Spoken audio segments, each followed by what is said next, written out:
qu'on arrive au moment où, comme classiquement, on demande aux grands gourous de nous faire un bilan à chaud. Donc les grands gourous, cette fois-ci, c'est Bruno, Jean-Baptiste, Ménasol, Magali Jouven aussi. Juste vous deux. Et Sarah, non, tu dis rien? Tu diras merci, au revoir. À la fin, Sarah. À la fin, Sarah. C'est le... Donc, messieurs... Ce sera plus un rapport d'étonnement, on a décidé avec Jean. Très bien. Faites donc un rapport d'étonnement. Voilà, donc c'est moins une synthèse à chaud qu'un rapport d'étonnement. Qu'est-ce qui vous a donc du coup particulièrement interpellé en vous mettant un peu dans la lumière pour qu'on vous voit bien? Alors, moi... Avancez un petit peu. Ah oui, on va se mettre dans la lumière. Voilà, super, merci. Du coup, peut-être une évidence, mais en fait, c'est toujours bon de le rappeler. C'est que, grâce aux interventions de Magali et de Jean-Baptiste ce matin, c'est que le pâturage, c'est complexe. C'est un monde. C'est pas simple, il y a plein d'enjeux qui sont associés derrière. C'est pas que la gestion de l'herbe, il y a de la gestion de l'eau, de l'ombre, des déplacements d'animaux, il y a des services de lutte contre l'incendie, etc. Donc ça, c'est mon premier... C'est bon de le rappeler, quoi. C'est un milieu qui est complexe, puis on y reviendra. En lien aussi avec les présentations que j'ai vues au cours de la journée, c'était de se poser la question où on en est exactement du numérique dans ces systèmes pâturants.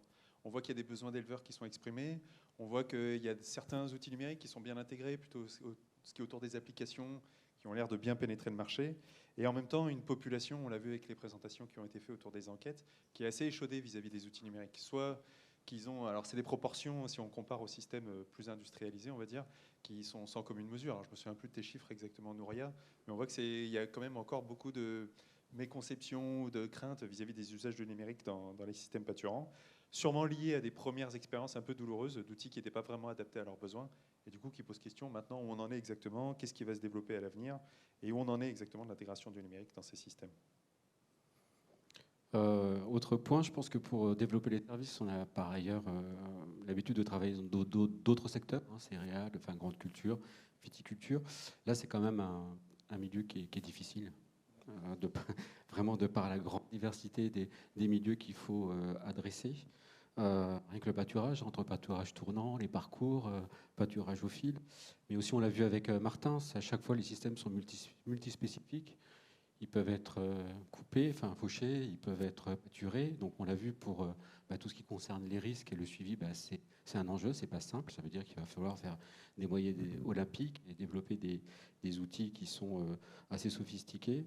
La diversité des espaces aussi, voilà. Et puis aussi, ça a été rappelé, la faible valeur ajoutée. C'est-à-dire que ça, c'est pour commercialiser des services numériques et puis pour assurer le développement de ces services, c'est quand même une grande difficulté. Donc, tu poses la question de la solvabilité de ce marché. Exactement, oui. Du point de vue des fournisseurs et puis, de solutions numériques. Exactement, puis je reviendrai après, mais c'est vrai que pour un fournisseur de services, quel retour d'investissement on va avoir et sur combien d'années.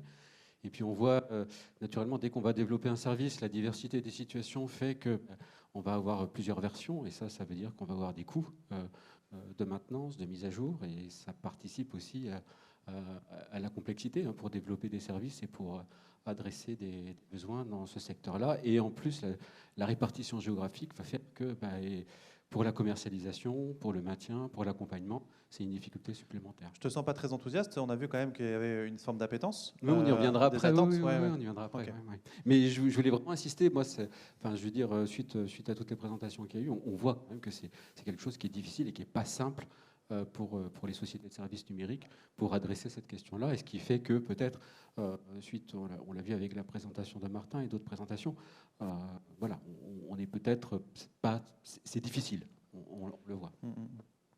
Et en lien avec ce que tu viens de dire, Bruno, il y a une dynamique peut-être à déterminer ou à définir entre acquisition et usage.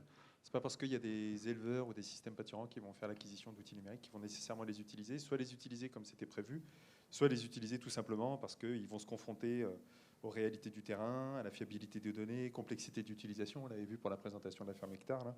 Il y a certaines applications qui n'étaient pas adaptées à leurs besoins, mais après avec un public très particulier. Des problèmes de connectivité aussi. Donc il y a des dimensions travail, usage qui sont vraiment explicitées pour essayer de comprendre justement comment c'est utilisé et est-ce qu'on arrive vraiment à avoir des retours sur investissement une fois qu'on finit par acquérir un outil. Décidément, on a encore besoin et toujours plus de sciences humaines et sociales. Justement, ça fait une bonne transition. Non, alors j'ai changé. Non, je voulais dire on retrouvait quand même une constance par rapport aux autres secteurs, notamment on a régulièrement un éveil grâce à l'Observatoire des usages du numérique en agriculture. Donc par rapport aux autres secteurs d'activité, il y a une constance. C'est quand même que l'adoption, elle est là quand ça simplifie la vie, quand ça participe à la qualité de vie, quand ça fait gagner du temps. On l'a vu avec les exemples d'utilisation du drone, on l'a vu avec aussi la présentation de Laurence Dupuis, on l'a vu aussi avec les résultats de l'étude de Nouria. Donc chaque fois qu'il s'agit de faciliter la vie des agriculteurs et qu'on adresse bien cette question-là, l'adoption est là. Alors, évidemment avec des enjeux de prix, de facilité d'usage, d'ergonomie, etc., d'interopérabilité. Mais lorsque cette première fonction, on va dire, est satisfaite, l'adoption est là. Et à l'inverse aussi, c'est tant que j'en rajoute pas de complexité, l'adoption est là aussi. C'est-à-dire que encore mieux si ça facilite, mais à minima, ça ne rajoute pas une charge mentale en plus ou une difficulté technique en plus. Exactement. Et ça, c'est une constante par rapport aux autres finalement secteurs qu'on va trouver. Si on regarde finalement ce qui est très utilisé, la première finalement grosse adoption en agriculture et en grande culture, c'était la barre de guidage, puis ensuite l'autoguidage. Tout simplement parce que ça facilite la vie au quotidien, ça rend les choses plus simples. Donc on est vraiment sur cette stratégie-là et l'adoption est là, quoi. Non, mais puis en lien avec la dimension sociale que tu évoquais, Pierre, on s'était intéressé à est-ce qu'il ne faudrait pas trouver un modèle d'intégration du numérique qui soit spécifique à ces systèmes-là? Ah, c'est tout. Super, la coordination d'enfer. Votre numéro est un peu à répéter, les amis. Je te laisse étayer ce point-là, Bruno. C'est bon, oui. Tu peux détailler ce point-là, du coup. Voilà, donc du coup, voilà, merci pour la transition, excuse-moi. Mais c'était les limites d'un modèle, les limites du modèle. Je me disais, on le voit par exemple avec la ferme Hectare, où ils en arrivent finalement à développer leurs propres applications en no-code. Je m'imaginais ingénieur devant le staff chez Google en disant, voilà, j'ai une super idée, on va faire une appli pour la gestion pâturant. Et là, les questions, c'est oui, alors le ROI, c'est combien? Ah ben 15 ans, oula. Et il va falloir faire 15 versions différentes pour adresser la diversité des milieux. Bon, Roger, on passe au projet suivant.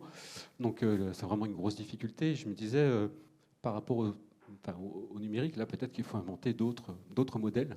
Ouais, pas forcément une licence d'un produit sur étagère, mais peut-être des approches plus d'accompagnement, expertise. Ouais. On l'a vu avec Baoba aussi, une stratégie, c'est aussi de rester sur l'usage premier, mais d'adresser d'autres secteurs d'activité. C'est une forme de diversification et aussi de valorité. Voilà.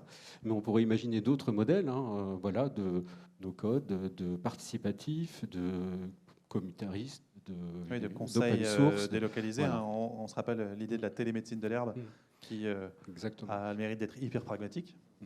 Et je me demandais si finalement dans ce secteur-là, on n'arrive pas à la limite de notre modèle classique de développement d'outils. Voilà. Tout est dit, messieurs ? Et du coup, il faut en remonter. Tout est dit, ouais. Oui, mais ça ne nous empêche pas de dire qu'il y a l'innovation attendue dans le secteur, peut-être pas selon les modèles économiques classiques de licence, SaaS, etc. Merci beaucoup à tous les deux. On peut les applaudir chaleureusement. Merci d'avoir relevé ce défi de ce rapport d'étonnement et qui finalement reste quand même une synthèse à chaud et puis une ouverture de perspective. Sarah, quelques mots de conclusion, peut-être quelques remerciements, la prochaine étape?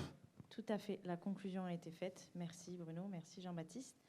Oui, mais il me reste juste à vous remercier pour votre participation. Un grand merci aux intervenants et aux intervenantes d'avoir fait le déplacement. Un grand merci pour leur pédagogie.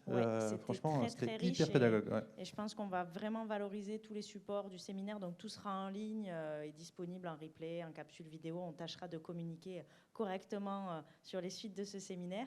Et un grand merci à vous, un grand merci à Pierre pour l'animation et à la régie là-haut, à Philippe, et à l'équipe Agroti qui accompagne la gestion de ces événements-là. Un spécial merci à Laetitia qui est là-haut et à Serena pour l'accompagnement et à l'ensemble de l'équipe Agrotique. Voilà, et puis on te remercie toi, Sarah, qui a encore une fois tenu l'organisation de ce séminaire d'une main de maître. Parfait. On termine juste avant 16h, donc c'est parfait. Merci beaucoup, merci à tous, rentrez bien et à très bientôt.